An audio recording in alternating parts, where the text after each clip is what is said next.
Hello, everybody. I am coming to you early in the morning, earlier than I thought in Toronto. And I'm Scott. Good morning, Scott. I am Andy, coming to you from the United Kingdom, where it's already halfway through the day. I don't know what happened when I clicked record there. It caught me off guard. Good to see you, Andy, as always. You forget you were recording a podcast today. It's all good. It's all good. We got there. This is T and Tim. You know what I forgot is which one of us was doing the intro. This is T and Timbits, a podcast on global perspectives on business development to help you prosper. We're going to continue our series on account-based selling. We're going to get into more tactical stuff, some specifics on how we execute these strategies and concepts. This, for me, is definitely going to be do what I say, not what I do kind of an episode, Andy. So before maybe I will learn some things from you, and you can maybe learn from me, and we will be able to compare some notes and gain some skills that we can adopt in our own lives. Why not? We'll give that a try. Did you have a reflection to share with us before we get into our topic today? I did, actually. It was a recent experience I had with the company I was working with, and I went in, and they had a smaller sales force than a company of their size would typically have. And the reason for that is that they worked through agencies and local representatives in different countries. Mm-hmm. And so one of the things that was important for me to focus on was to understand who they were. Bear with me, sorry. Sorry, my microphone just died in my headphones, so I couldn't hear anything. So So anyway, I needed to go into this company and then just understand how they were working with these agents, what the agreements were like, and so on. And it turned out that all of their agreements were legacy agreements. So they were things that the current sales force, none of them had been involved in actually signing up or agreeing to. And even the management had just inherited these when they came in. Right. And so it turns out that these companies were just riding on working a lot or having this big brand name as part of their portfolio. And they were using that as a door opener, but none of them were really selling their products. Right. So one of the key things was to sort of speak with these agents and understand why they were doing that, but also speak with the sales force and understand why they haven't done that that process. So we put in a program to get the sales team out to spend time with these agents, get to understand what they're doing, get to try and coach them into actually selling their products. And it turned out a lot of the time it was down to understanding of what the products were, fully understanding how they could sell them, who the target customers were, and feeling very detached from the actual main business. So what they've done is they've put in this process, and they're going to evaluate those agents as they go on now. So it's a relatively new thing, and I don't have an outcome from this. But ultimately, it is very important that if you are going to work with agents or partners or so on, that you don't just give them a contract and say, here you go, now you can use our brand name. You've got to work with them just like you would your sales force or sales team. You've got to coach them, you've got to support them, you've got to follow up on them, and you've got to have some accountability as well, where they've actually got to deliver on doing something in return for having the right to sell and represent the brand. So I like it. Yeah. I mean, my mind was racing with sort of a parallel world that I live in, and having software partners and channel partners. That's different from what you're talking about, and perhaps a story for another time.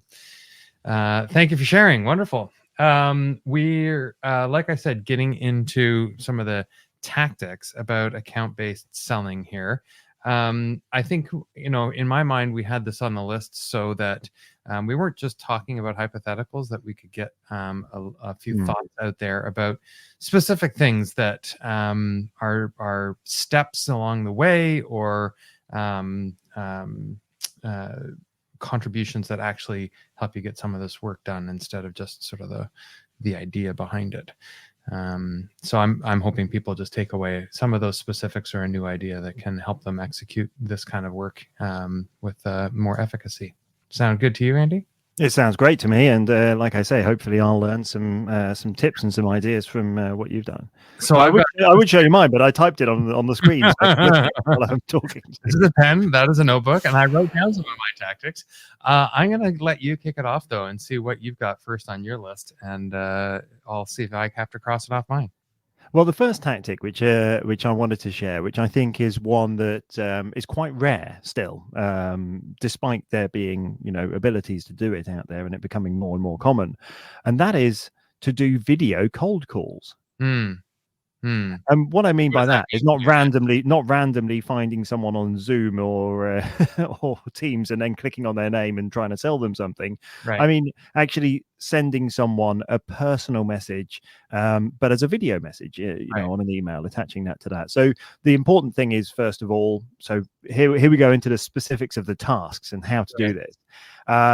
First things first, invest in some video software. So the one I like is CoVideo, but there are many others. There's Vidyard and Vidyard is quite good, but I believe that they've gone a little bit too far down the AI rabbit hole. And I haven't used the platform. Oh no, okay. I was using that one before, but I just felt they were so focused on trying to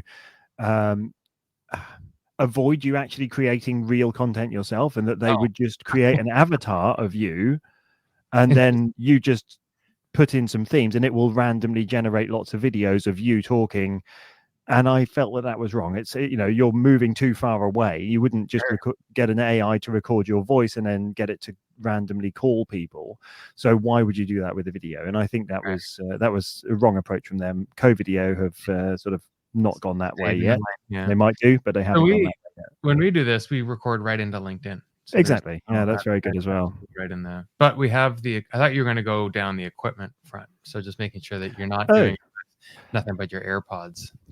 No, well, that's the thing. I mean, I think there's a balance to be had between having professional microphones like this and headphones and good cameras, with actually feeling authentic and genuine. So recording it as you're walking along and you have a thought, you go, hi Bob, I know we had this thing or we met at this event. I just wanted to send you this quick video call to say thank you. It was really nice to meet you. These are the thoughts based on our conversation that we had, and I'm recording this as I'm walking back to the hotel. That's more genuine, and that's okay. Right. But I think, again, if you're trying to promote something or sell something, push it forward, then there is a balance to be had between it being bad quality sound and bad quality video, with it being too professional and seeming too polished and therefore not engageable. I mean, we've stayed on this first topic for a few extra moments, but I think it's good. I think what's important, though, is that you can be heard. That you're not recording in a busy room. You're not walking back to the hotel and stopping on a busy intersection to do it. That it is, it comes through clearly, and it's not annoying. That's right. But speaking of coming through clearly, I mean, that's the other task as well, is that you've got to write a script. Yeah. So know what you're going to be saying, know what you're going to be talking about, and make sure that you don't come across as you're rambling or that you're just speaking, off the cuff and not actually getting anywhere. You've got to make sure there's a hook. You've got to make sure that there's something that people want to buy into, and you've got to make sure that there's a purpose and a reason for them to carry on listening to you, unlike what we're doing now on the podcast, as you say. So we do this a lot. This is a big part of how we do our outbound first touch, and it is very effective. If somebody can tell me about a more effective way, I'm all in. But rather than sending an email or calling them on the phone, this has for us been so much more effective than that. Yeah. And you say you do it through LinkedIn. Does that mean that you record it directly into LinkedIn and send it through LinkedIn as a LinkedIn message? Okay. Yep. It's an embedded message. There's a button on LinkedIn. I think you might have to use the mobile app to do it. Okay. So just set your phone up on a tripod or on a stand and do it that way. Yeah. You have a higher likelihood of them actually watching it and consuming it, as opposed to when you send a video and they're like, "What's this?" And they don't necessarily trust the link and that's right, and whatnot. So, do you have the ability to then track the open rate and engagement and so on the LinkedIn? Well, you're sending a one-on-one message, so just like any email, you can see, that it's been opened or read or whatever. I'm pretty sure. Anyway. The only metric that matters to me is whether they reply back. So yes, exactly. Yeah, whether they watch it or not doesn't really matter, so long as they actually respond. Yeah. Fair enough. So I want to go like one step earlier in the process, which is I find a lot of times you can be somewhat paralyzed by knowing who to send my video cold call message to. So I don't even know who to talk to, and that can be somewhat paralyzing sometimes. And so this might seem like the most ridiculous, simple, obvious tactic, but book a brainstorm. Put the people on your team in a room with you, 2, 3, 4 people, and just start knocking around some names. Everybody pull up their computer. We work for all these companies.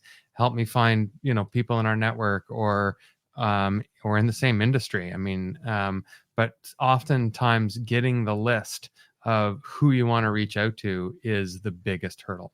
Yeah.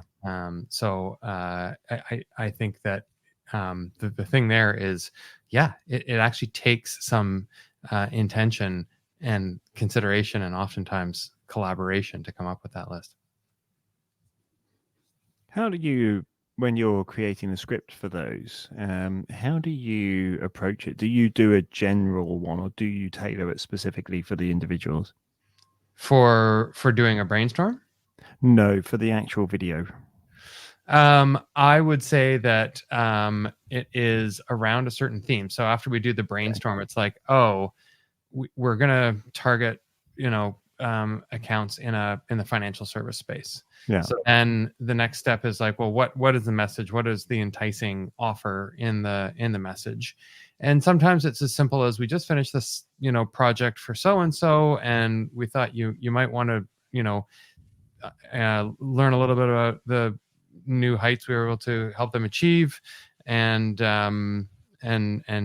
a link to that story. Happy to answer any questions or give you more details. If you're interested, get back in touch. And so it's less specifically scripted, but more sort of themed. It's like, here's the call to action, or here's the offer. And it's not, the offer isn't like offer our services. The offer is, what's the value or contribution we're going to make to that other person's day, to show them that we're nice people and good to get to know.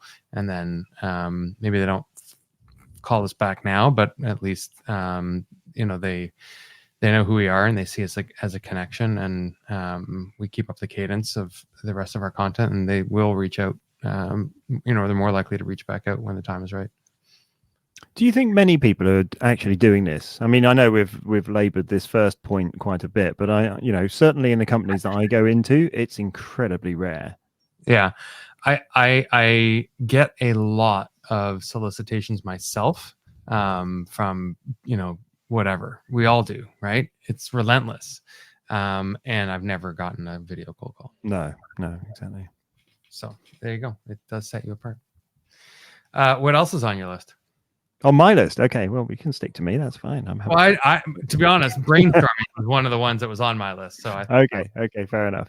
Well, then it's about having a structure and a process. So making sure that you're mapping out and documenting your entire sales process from prospecting to closing, and ensuring that each step is clear and repeatable.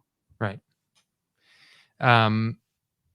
So we have had an opportunity nurturing process for several years. And so when somebody basically sticks up their hand and says, I'd like to know more because I'm interested in solving a problem that I think you can help with, like, that's a qualified opportunity. They've said they need something, and they have some urgency behind it. So now they go into our opportunity-based sales process, and here are the calls that we're going to have to figure out if we're a fit and if there's economic value together, and what the shape of that engagement might take, and so on. And then there's a proposal and a contract, and it's all outlined. What we didn't have and still don't have formally is the prospecting part, which you mentioned. Okay. And what are the steps you're going to take when you're working through your lead list, straight from like stranger to familiar, right? And then qualify them over into the opportunity process. So we'd always sort of just let everybody figure out their own leads and nurture them and engage with them, and figured that whatever that process looks like, at some point, they'll find somebody who is a qualified opportunity, and then we have a great process for nurturing that. Anyway, we've now modeled an actual formal lead prospecting process as well, and it was really fantastic. It's not a process that says here's where you find people, but it does say, when you find them, here's how these are the steps to follow in order to engage with them, and where your decision points are, and when to move them out of that process, and when to advance them through that process. And I'll be honest, I don't think we could have come to the definition of that process if we had not done a little bit of just ad hoc for a little while, to go like, well, what steps are helpful? What reactions do we get? What objections do we need to account for, so that we can build an effective, lead prospecting process? Do you then have a checklist or like a flow chart to make sure that you're on track and to know where these points are? Yeah, so that's the part that hasn't been established yet. Okay. And so, like I said, we actually have it mapped out. Like, we have a flowchart diagram of like, this is how we'd like this process to flow, and here are the decision points, and here's how we know if somebody is a hot lead versus a cold lead, and what do we do with them along the way. So we have the workflow diagram. We just need to convert that into a more formal process and set it up in our CRM so that it's actually a managed process that we have some accountability and visibility onto. Yeah. Okay. Speaking of CRM systems, though, I mean, do you also find that a lot of companies don't actually have CRM systems? Because I am finding more and more now recently that that's actually not a thing. That people are still at the stage, even big companies, they're at the stage of going, we're about to implement a CRM system. You don't have one at the moment, right? So this yes, I do. I find that all the time. I also find often that they've got a CRM and have had one for a while, but they're not using it. Exactly. Yeah. That's the other issue. When they say we're setting up a CRM, they may actually already have it. It may just be a refinement. But I was in a call at a prospect's office recently, like in the past couple of weeks, and I asked that question. I said, well, how is this going to tie into your CRM? And this was a client who had been a former client and had drifted away and has now come back to ask us if we can help them again. And we were actually involved in, now this is probably not the most glorifying story, but we were involved in helping them get Salesforce set up. Well, there's been turnover, and they sort of said, well, thanks for the setup, and they took the management of the platform on internally, and now it's been probably 5 or 6 years, and they've come back, and they're like, oh no, we don't have a CRM. I'm like, what? Yes, you do. And anyway, so it was not used, and the now you got me going about CRMs. It was not seen as a useful tool, and that's the biggest pitfall with CRM implementations. Is that understanding and education? Well, it's that the leadership says they want it, or somebody says, oh, it's going to support our process, And so it gets enabled and configured and turned on from a leadership or a process first mentality. It will fail if it's not done from a sales rep perspective. So you have to walk a line because you want the tool to enable the process, but first and foremost, top priority is it has to be for the people that need the data in. Definitely. And if it's not done that way, there's a certain amount you can kind of insist on, and that's what we're paying you a salary for. So we need it to happen, and you can enforce it. But the enforcement gets a heck of a lot easier when the people doing that work also have see value, get some information, Exactly. make it actionable data, all that kind of stuff. Agreed. Well, there you go. We probably could have put a few more things on our. I think we could, yeah. For other days. Hopefully, a few of those little tactics are helpful to the rest of the audience. I think that was good. Yeah, I think as a summary there, use video, have a CRM system, but make sure you got a process. Yeah, and get in a room, workshop who you're going to reach out to with your colleagues. There you go. Thanks, Andy. If you want to get in touch with us, you can find us at tandtimbits.com, and we'd love to know that anybody's listening. Thank you very much. Thanks, Andy.